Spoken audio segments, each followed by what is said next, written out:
Ensuite, on enchaîne vers nos matchs préférés parce que Pierre, comme moi, c'est notre match préféré de la carte.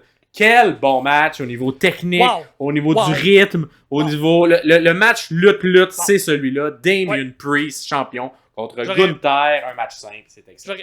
J'aurais jamais cru dire que un match de Damien Priest aurait été un de mes matchs de lutte préférés dans une carte. C'était vraiment bon.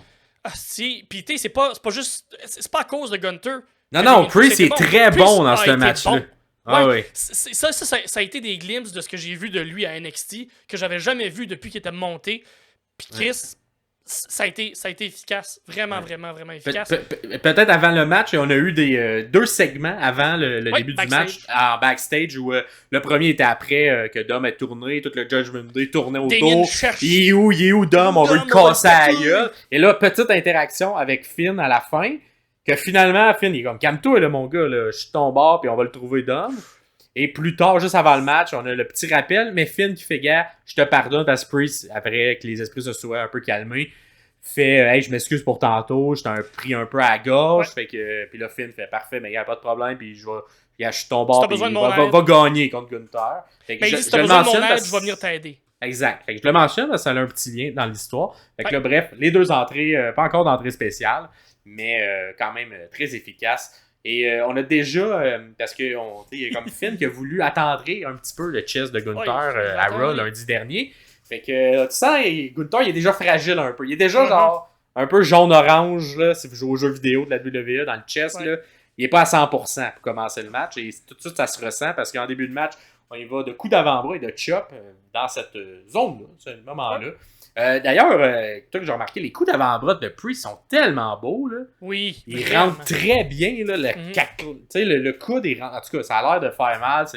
Fait que, on dirait, ça m'a surpris, surtout quand Gunther était un peu sur la troisième ou assis à la troisième, puis que Priest saute pour donner un coup de coude. Là. Il rentrait. En tout cas, un des meilleurs matchs de Damien Priest, moi, j'ai trouvé. Vraiment? Son meilleur match de son run de champion. Il était hyper efficace, hyper bon.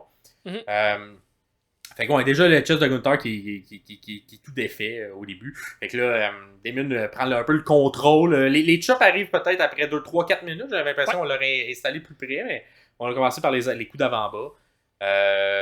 C'est juste pour le j'aime comment Damien contrôle Gunther. C'est rare qu'on voit Gunther dans un rôle de plus petit gars. T'sais, Damien est comme un peu plus grand, un peu plus gros costaud que Gunther à ce point-ci. Puis c'est comme si vraiment il contrôle Gunther. Puis on le voit pas souvent dans ce rôle-là. Puis j'ai vraiment aimé. Les selles de Gunther étaient vraiment bien, vraiment bons.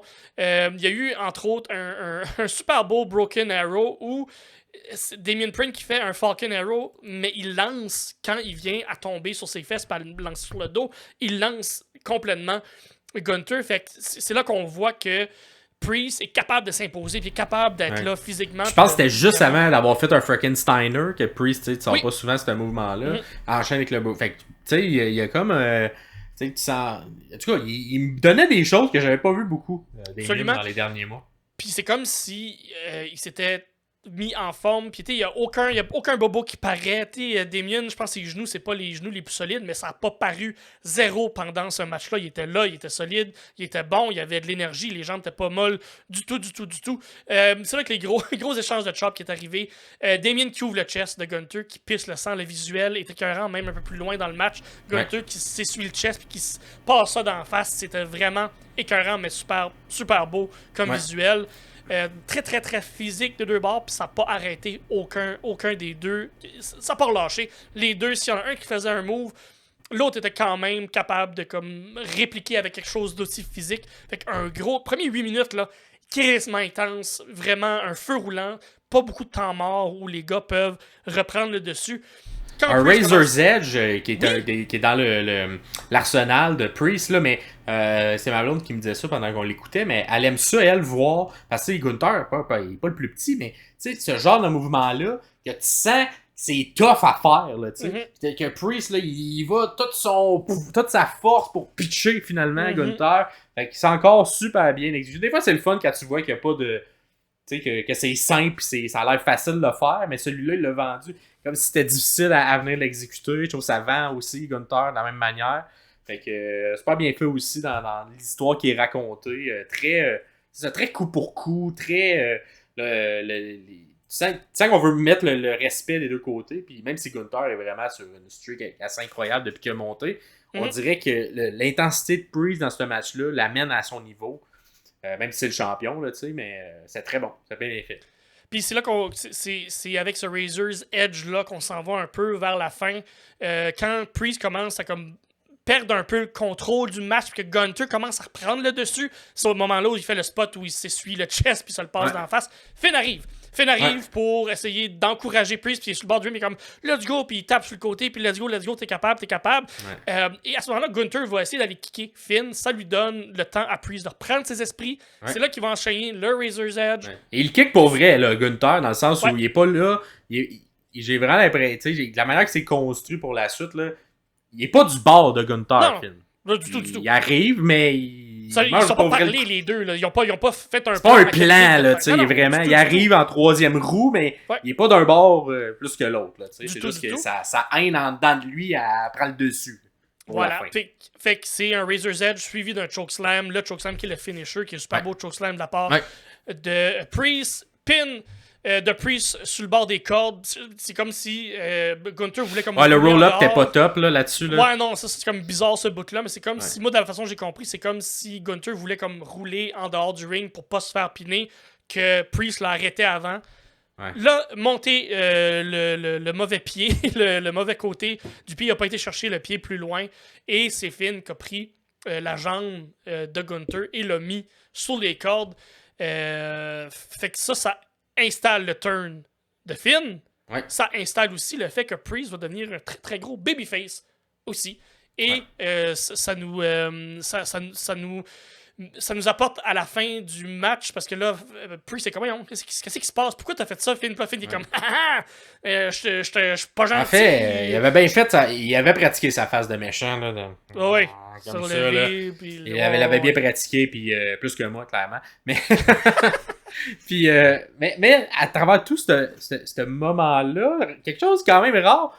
Tu sais, le match semi-arrête, puis là, t'as comme Priest qui clairement regardait pas du bon côté. Fait que là, on se met à regarder le replay pendant le match. Bon, au moins, la take de caméra fait qu'on comprend qu'il regarde le replay. Puis là, c'est en regardant le replay qu'il catch que, OK, Finn m'a turné contre moi. J'ai pas pogné ce bout-là. Ouais, là, le Finn est fâché. Il fait sa face de méchant. De méchant. Et là, Priest comprend pas trop. Il est vraiment fâché en tabarnak après Finn d'avoir fait ça. Ça écoute un petit peu tout le reste du match parce que sa concentration est mise sur je veux un peu me venger de Finn. Ben c'est ça. Parce que Gunther réussit dans le mettre dans un sleeper hole. Ouais. Il réussit presque, mais là il y a un hold cup de la part de Priest qui comme lui il y a un tunnel vision vers Finn puis exact. Fait que tu sais il se revire, tente le pin de genre en sleeper hole, ça fait que Gunther lâche la prise, mais au lieu de s'attaquer à Gunther, décide qu'il s'en va d'un corde, pogne à la gorge Finn pour essayer de je sais pas quoi faire. Et là, Gunther le remet pour une deuxième fois en sleeper hold. Et ça se termine de cette manière-là.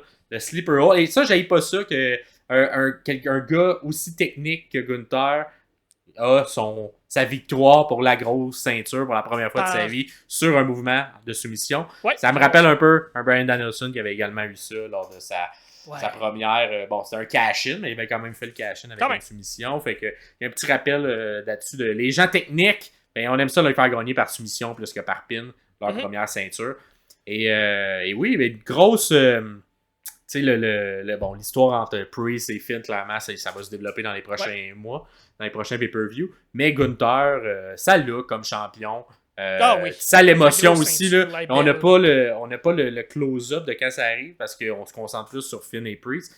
Mais tu sens Gunther émotif là, quand il gagne quand il pogne la ceinture puis comme c'est son rêve qui se réalise de se dire qu'un jour je vais être champion dans la grosse compagnie World Heavyweight. Là, on revient à lui un peu plus tard. On va faire un petit bec à sa conjointe. Un petit bec, là, ça me fait rire parce que j'ai l'impression que sa conjointe, elle voulait faire un plus long bec que ça. Gunther, il était un petit. J'ai pas remarqué. J'ai juste remarqué Gunther.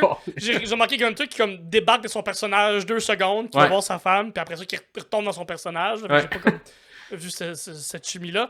Mais moi, ce que j'aime de tout ça, autant de cette histoire-là que celle de Dominique, de Liv et de Rhea, c'est que je vais écouter Raw moi ce soir. Ouais, c'est ça. Ça nous donne le goût de se voir la suite. Comme le main event va me donner le goût d'écouter le SmackDown. c'est sûr que je manque pas cette semaine de lutte-là. À la limite, All Elite cette semaine m'en calisse un peu, même s'il y a des beaux build-up vers All In. Je veux voir ce qui se passe après. Là, c'est sûr, je vais tout écouter pareil parce que je suis un sommelier de la lutte, mais ça reste que mon intérêt est beaucoup plus de WWE que de l'All Elite à ce moment-ci. Bon, c'est sûr que les histoires sont intéressantes. Fait que ouais, moi, ça a été mon match préféré. Et moi aussi, ça a été mon match préféré. Est-ce que L'histoire vous, est ça bonne. l'a été? Je sais pas. Tout est là. Qui... Tout est ouais, là. Tout est là bon. pour que ce soit un bon match. Et ouais, c'est ça. Si vous voulez de la bonne lutte, c'est le match pour voir de la bonne lutte. Excellent. Tout ça. Fait que dites-nous dans les commentaires ce que vous en avez pensé au niveau du questionnaire. Ça a quand même été bien réussi parce qu'on s'attendait à une victoire de Gunther, quand même très dominant. Ça sentait la fin du règne. Fait 85% des gens avaient Gunther qui ressortait champion. Tout de même, ça c'est quand même rare, mais 40% avaient par soumission. J'en faisais partie, moi, de mon côté. Wow. Fait que c'est ça, vous êtes des fins connaisseurs, hein, vous voyez, hein, des gens qui... ouais, parce qu'ils écoutent les sommeliers, hein. Ils apprennent des sommeliers. Avec les techniques, les gens techniques, ils vont avec des soumissions. Le match a duré plus de 15 minutes, mais par pas beaucoup. Je pense à peine 15 minutes 40 secondes. Wow. L'entièreté des matchs tourne autour de 15 minutes à l'intérieur de ce pay-per-view-là, sauf évidemment le dernier qu'on va y arriver éventuellement. Il n'y a pas eu d'intervention. Enfin, il y a eu une intervention physique, désolé, avec Finn Balor qui vient. Fait, ce qui fait que tous les matchs de Priest lors de son règne, le Judgment Day a été présent. Que ce soit pour lui, pour l'aider, ou contre lui. Le seul qui n'a pas eu rien, ça a été Punk qui est venu intervenir. Donc, l'entièreté des matchs de tout le règne de Priest a été sous la gouverne d'intervention. À voir si un jour il y aura un deuxième règne. Et si ce deuxième règne-là, il sera un peu plus construit de manière clean, de par son aura. Mais clairement, dans l'aura qu'on voulait y donner, on voulait que toujours il gardait une petite porte de sortie là, pour avoir la victoire. Il y avait quand même aussi des challengers qui n'étaient pas piqués des verres, fait que ça permettait de légitimer tout le monde à travers ce règne-là. Et ça fait le tour de ce match